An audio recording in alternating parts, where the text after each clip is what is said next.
Welcome to the Chronological Bible Journey, where we discover God's whole story one day at a time. I'm Tanya. I'm here with Noah. We'll be discussing Jeremiah 35 today. It's day 222, so let's begin. Tanya, I was talking to Michael, and I told him I thought 222 seemed pretty significant, but he did not think that was a very significant day. I think it's pretty big. It's 3 twos. Yeah, exactly. You only get that once in the entire year. That's right. Anyway, thank you, Michael, for your opinion that we disregard. Hey, today we're going to be looking in Jeremiah chapter 3, and we're going to be looking at a people that God uses as an illustration for the Israelites called the Rekabites. And this is a people who a lot, if we were to compare them to a modern day people, it's like the Amish people that live today. Now, what is it that we know about the Amish people? They live kind of set apart lives. They don't want to be corrupted by the world around them. Yeah, they pull away from internet and radio. They don't want infiltration into their value system because, quite honestly, they've seen how a lot of these technological advancements have corrupted the people all around them. They live very simple lives. They are very faithful to their beliefs and to their practices. And that's exactly who the Rekabites are like. They are a simple people. They are nomads. They live in tents. They move around, and they are untainted in a lot of ways by the sin that is all around them in Israel. And we read about Jeremiah gets a message from the Lord about these people. If you could read for us Jeremiah 35, verses 1 and 2. This is the message the Lord gave Jeremiah when Jehoiakim, son of Josiah, was king of Judah. Go to the settlement where the families of the Rekabites live and invite them to the Lord's temple. Take them into one of the inner rooms and offer them some wine. So Jeremiah is now speaking to the time when Jehoiakim is king. So imagine being king of Israel, of Judah, and God saying, and Jeremiah saying, hey, you see that Amish, those nomad people, the ones that you guys probably think are kind of weird? Go get them. They're going to teach you a lesson right now. This is going to be a humbling situation for the king who thinks he has it all under control. And the Bible says that Jeremiah does exactly what God tells him to do, and he brings them into the temple, and he offers them wine just like the Lord told him to do. And the Bible says that Jeremiah says, I set cups and jugs of wine before them, and I invited them to have a drink. But they refused. No, they said, we don't drink wine, because our ancestor Jehonadab, son of Rekab, gave us this command. You and your descendants must never drink wine, and do not build houses or plant crops or vineyards, but always live in tents. If you follow these commands, you will live long, good lives in the land. So we have obeyed him in all of these things. We have never had a drink of wine to this day, nor have our wives or sons or our daughters. The Bible says that they would later go on to say that they were even living here because Nebuchadnezzar of Babylon had attacked the country that they were in. And so just being nomads and tents, they just picked up and they went on to find some safety. And then they settled down and continued living the lives that they had lived. So God gives the command, hey, go ask them to drink some wine, provide them, bring them into the temple, a place of honor, bring them some of the best wine, and let's see what they're going to do. And without question, in that moment, they say, no, we're not going to do this because that's not what we do. Tanya, we've talked before about how in life it's so important to know what we're going to do before we get into that situation. Because when we face a situation and we don't know what's coming or we've not thought through it, we're very likely to make the wrong decision. That's right.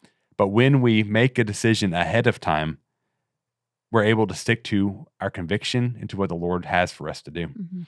And that's exactly what these people did. And the Bible says that they set this picture, and that's the end of the story. That's all God wanted to happen. That's exactly what he knew would happen, and he wanted the people of Israel and Judah to see this picture. And the Bible goes on to say, the Lord gave this message to Jeremiah. This is what the Lord of heaven's armies, the God of Israel, says. Go to the people of Judah and Jerusalem. Come and learn a lesson about how to obey me. He's saying these people, once again, that you probably think are kind of strange. They're different than everybody else. They live in tents, even though they don't have to. They don't drink wine, though everybody around them does. They don't do all these things. I want you to learn how to obey me by looking at their lives. The Rekabites do not drink wine to this day because their ancestor told them not to. But I have spoken to you again and again, and you refuse to obey me. Time and time again, I've sent you prophets who told you, turn away from the wicked ways and start doing things right. Stop worshiping other gods so that you might live in peace here in the land I have given to you and to your ancestors.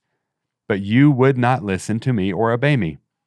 The descendants of Jehonadab, son of Rekab, have obeyed their ancestor completely, but you have refused to listen to me.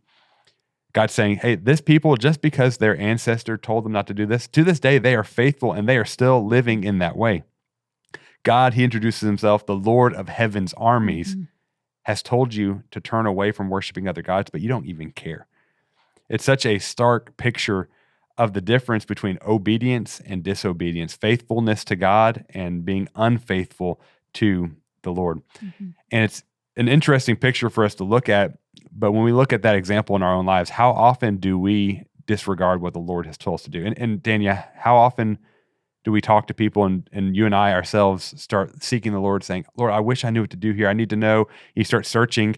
And meanwhile, there's a huge pile of things on your lap that the Lord has already told you to do that you have not done. And sometimes it's just one thing. Yeah. Sometimes it's one simple act of obedience that we think, oh, that's a nothing thing. Yeah. Surely it's fine. And we're praying and seeking the Lord.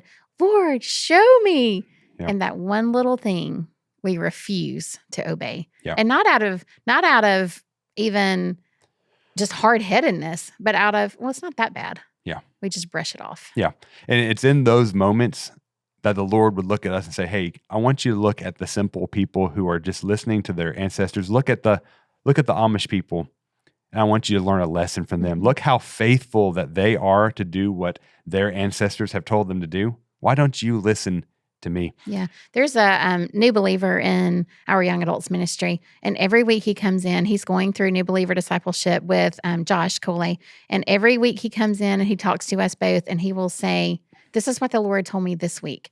And it's little things to us. It is huge things to him. And it's always a little convicting because I think, okay, am I being that quick to hear the Lord and obey the Lord? Yeah. When this one who has just come to have a relationship with him is so quick to listen and so quick to obey. Yeah, and how quickly we become calloused to the voice of the Lord. And and like you even said, sometimes we think that a message he might give us is a little message or not that big a deal. Any word from God is It's a big deal. And every command of God is a big command. You know, the prophet Samuel said these words, what is more pleasing to the Lord, burnt offerings and sacrifices, or your obedience to his voice? Listen, obedience is better than sacrifice, and submission is better than offering the fat of rams. God is not, he's never been interested in us just keeping the rules. He's always been after our heart. He's not looking at us to come to church a certain amount of times a year, to get in a group, to make sure we're giving at least 10%. You know, all these things that sometimes we look at Christianity and we think, oh, I've got to check all the boxes. I've got to keep all the rules. Those things are in place and those things are important, but that's not the heart of what God is after. If we take care of the heart, all those things will be taken care of absolutely no problem. Yeah. I remember several years ago, I was taking some classes at Union University, and they had an extension campus here in the Memphis area. And I was running late. I was taking a class on evangelism, and I was running late. But I'm a man of routine, Tanya. I like simple things, and I like to do the same thing. And so I would every time go to Walgreens right around the corner, and on my way to class, and I'd pick up a Gatorade and a Hershey bar twice a week. And so that's how I maintained this figure. And anyway, so this one day I was running late, but I had to get my snacks because I was going into like 3 or 4 hours worth of classes. And so as I walk in, Tanya, as clear as day, there was a man sitting outside who appeared to be homeless. And clear as day, the Lord said, share the gospel with him. And in that moment, I looked at the clock and I was like, I don't have time. I'm late for an evangelism class. And but I still had time to go get my snacks.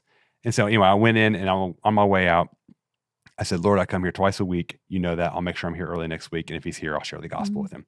And Tanya, I never saw that guy again. And I think about that actually quite often when the Lord tells me to do something, because I think I missed that opportunity.